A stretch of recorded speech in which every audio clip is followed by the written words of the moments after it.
2, 3, 4.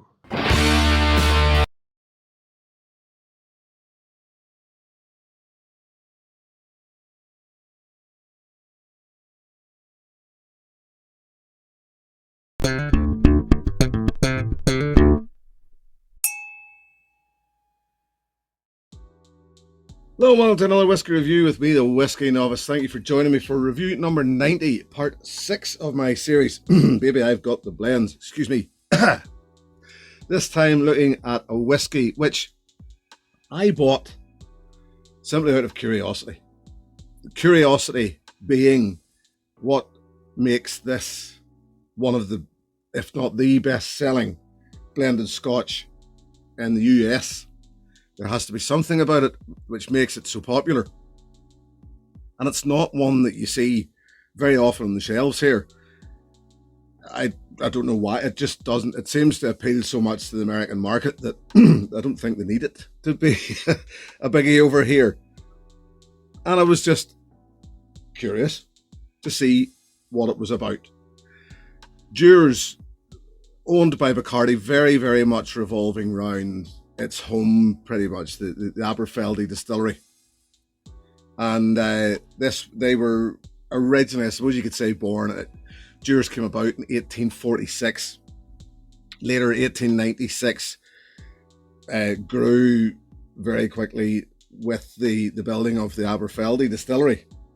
And it was around the same time that this white label was first released. Excuse me. I need to clear this. Hold on.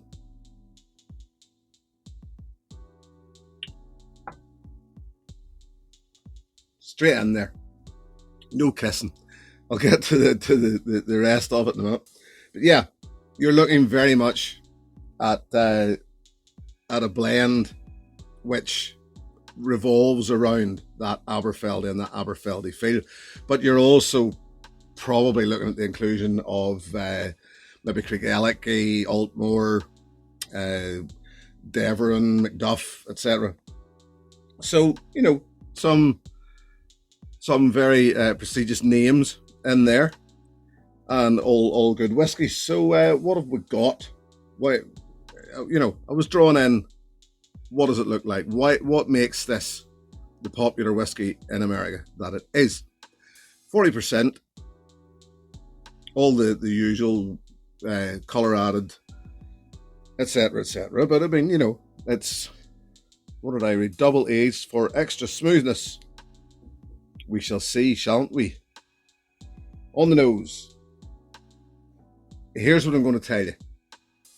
Straight out the bag. This surprised me.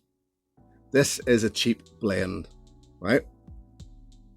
Very popular in the States. It's, I suppose you would say, it's a mixing whiskey. It's a cheap blend. I actually had to go to the specialist market, as in you don't see this on the supermarket shelves here. But £20 I spent for it. So that's still a cheap blend. Now, £20 American dollars, what are you talking there? About 30 plus. So you're not going to spend that for it in America. But obviously, it'll be countered down. It'll be factored in. £20, still cheap for a bottle of whiskey here. Surprised me. More full-bodied than I expected. I had watched others' reviews on this, and I kept hearing words like thin, bland, things like that. I actually was quite surprised, because I find it fresh, sweet, sugary. It's tangy. There's a very distinct limey tinge of it, which I imagine is the grain element. There's a light cereal hint. Honey. Meringue, because it is sweet, it is sugary. Slight whiff of talc.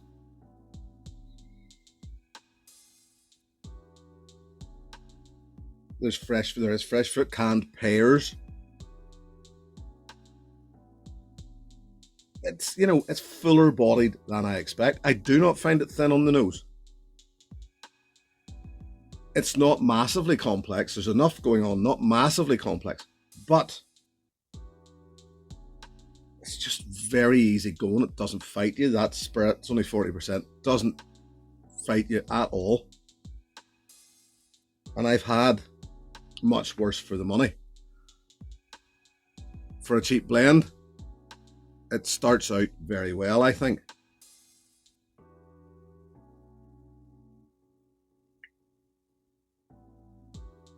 Sweet delivery is a little thin, but I've had an awful lot thinner. Once again, just very, very easy going. It's one that if I were in a bar and seen this in a bar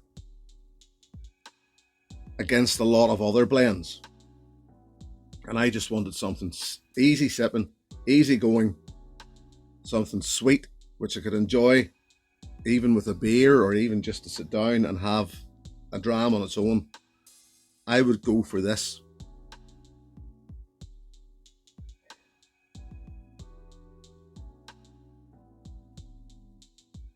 That sweetness keeps coming in the form of honey, in the form of that meringue again. As I said earlier, it is a little thin, but there's enough tang off that lime. There's enough going on behind it to bulk the thinness out a little.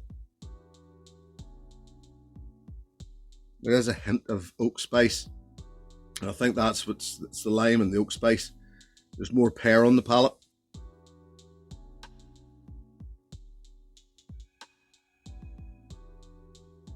Freshly squeezed orange juice.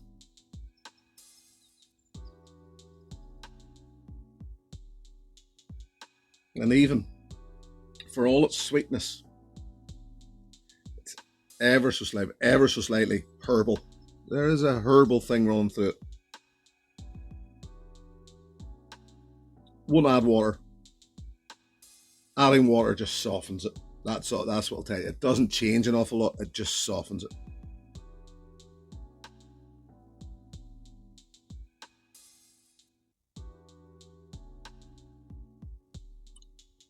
Finish, sort of medium, well, short to medium. As a little of that oak spice carries through, but it's clean. That oak spice becomes a little peppery, white pepper probably. It's just clean and pleasant. I would describe this, for its price, as an almost perfect beginner's whiskey. To me, because there's nothing inoffensive in there. There's no smokiness which can put people off. It's just, I think it's very well balanced. I will probably be shot down for this review a bit, because I get the impression that a lot of people just think it is just a cheap blend. It's thin, it's watery. I just was surprised at it. I think maybe that's what has made it better for me.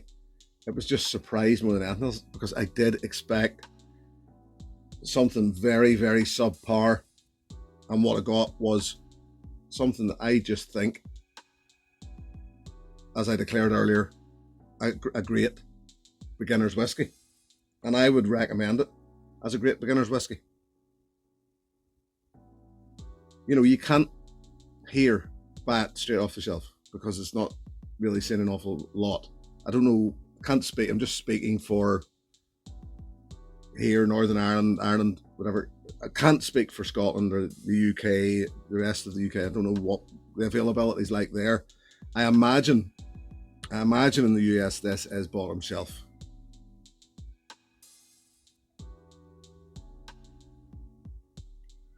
But yeah, if you're starting out and you want something easy to drink, inoffensive, I would highly recommend this.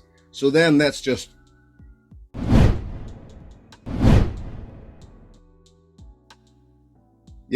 if you like this, I'm going to do that thing again. I'm going to break this down, and I did say earlier that it revolves around Aberfeldy. So if you like this, if you've managed to buy a bottle of this and you liked it, and you're beginning and you're moving on and you want to move into single malts, break this down, go for Aberfeldy. This ain't great, you know, it's, for me, it's a bit thin yet again, but, you know, it's another sweet whiskey. I did review this, but I can't remember what I said about it, but it's just a bit, I remember thinking it was a bit sweet, wishy-washy, but if you're at the start of your journey, you're moving on, and as I said, this has been your thing for a while. No, I'm just a Dewars guy. Give Aberfeldy a go, because although I think they overpriced this a bit, in my opinion, it's, to me, this is the natural progression. Dewars, break it down, try Aberfeldy, and then start to maybe look at the slightly stronger whiskies. You know, you're still looking at 40% ABV here, so there's not an awful lot coming through to boost it, build it up. I just remember this being a bit thicker, creamier than this. But yeah, if you've been down the path of Dewars, you're enjoying it, you want to start and look into single malts, recommend Aberfeldy, and the 12-year-old's probably the best place to start. There you have it. Yeah, look, bought out of curiosity.